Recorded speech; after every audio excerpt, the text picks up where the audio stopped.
Rome, the Eternal City. With thousands of years of history, choosing from hundreds of churches to visit can be a difficult task.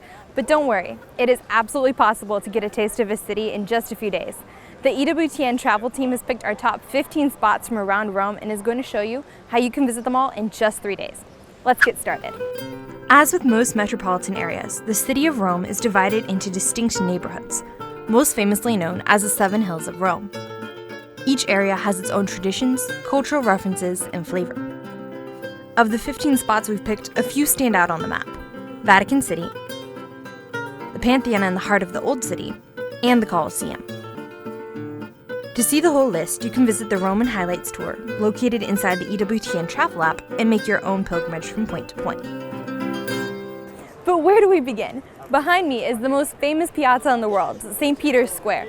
The opening to St. Peter's Basilica, this space can fit up to 300,000 people, and at its very center sits the same obelisk that the Apostle Peter looked at before his death.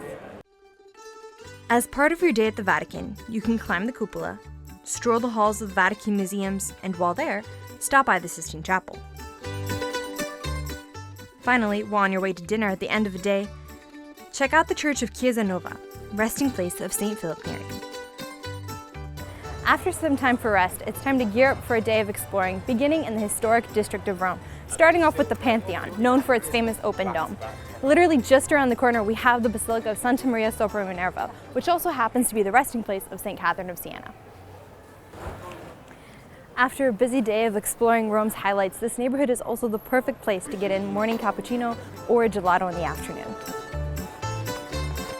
On your third and final day exploring Rome's highlights, we see the papal basilicas, starting with St. Mary Major on the Esquiline Hill, the Basilica of St. John Lateran, and St. Paul outside the walls.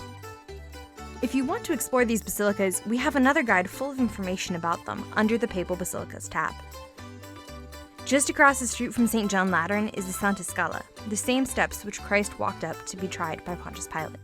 Nearby, the Basilica of the Holy Cross in Jerusalem holds true to its name, containing some incredible relics of the true cross, including the title panel, which carries the name of Jesus. If you want to learn more about all of the different stops along this trip, make sure to check out our Rome Highlights tab on the EWTN travel app. There you'll be able to find maps as well as additional resources about each stop along your journey. Rome wasn't built in a day, and likewise, it is pretty much impossible to see everything in a short trip.